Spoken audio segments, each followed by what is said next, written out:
10 inch முறுக்கு மந்த்ரா கடலை எண்ணெயில நானே பண்ணுது ஒரு சேலஞ்ச்.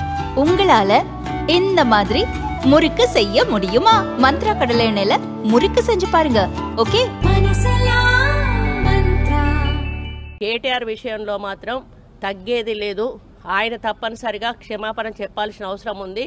ఆయనే చేసేదంతా చేసి ఈరోజు నన్ను క్షమాపణ చెప్పాలి అని డిమాండ్ చేయడం ఏదైతే ఉందో, మరి దొంగ దొంగ అని తనే దొంగ దొంగ దొంగ అని అరిచినట్టుగా ఉంది.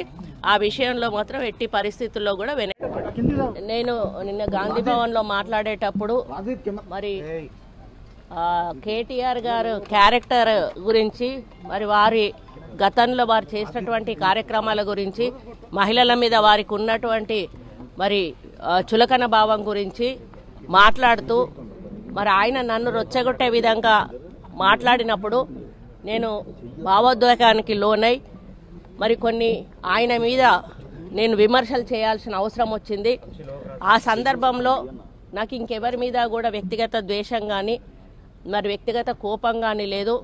అనుకోని ఆ సందర్భంలో ఒక కుటుంబం మాట నేను తీయడం ఏదైతే ఉందో అది అనుకోకుండా నా నోటి నుంచి జరగడం జరిగింది. ఆ తర్వాత వారి ట్వీట్ చూసిన తర్వాత నేను కూడా చాలా బాధపడ్డాను. ఎందుకంటే ఏ విషయంలో నేనైతే బాధపడతా ఉన్నానో ఆ విషయంలో నేను ఇంకొకరిని నొప్పించాను అని తెలిసి రాత్రి వెంటనే మరి దాన్ని వెనక్కి తీసుకుంటూ నేను ట్వీట్ చేయడం జరిగింది. కాబట్టి నాకు జరిగిన అవమానం, నేను పడ్డ బాధ ఇంకొకరు పడకూడదు అనేటువంటి ఒక ఆలోచనతోటి నేను బేషరతుగా దాన్ని వెనక్కి తీసుకోవడం జరిగింది. కానీ కేటీఆర్ విషయంలో మాత్రం తగ్గేది లేదు. ఆయన తప్పనిసరిగా క్షమాపణ చెప్పాల్సిన అవసరం ఉంది. ఆయనే చేసేదంతా చేసి ఈరోజు నన్ను క్షమాపణ చెప్పాలి అని డిమాండ్ చేయడం ఏదైతే ఉందో, మరి దొంగ దొంగ అని తనే దొంగ దొంగ దొంగ అని అరిచినట్టుగా ఉంది.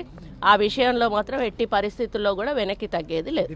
కేటీఆర్ విషయంలో మాత్రం తగ్గేది లేదు. ఆయన తప్పనిసరిగా క్షమాపణ చెప్పాల్సిన అవసరం ఉంది. ఆయనే చేసేదంతా చేసి ఈరోజు నన్ను క్షమాపణ చెప్పాలి అని డిమాండ్ చేయడం ఏదైతే ఉందో, మరి దొంగ దొంగ అని తనే దొంగ దొంగ దొంగ అని అరిచినట్టుగా ఉంది. ఆ విషయంలో మాత్రం ఎట్టి పరిస్థితుల్లో కూడా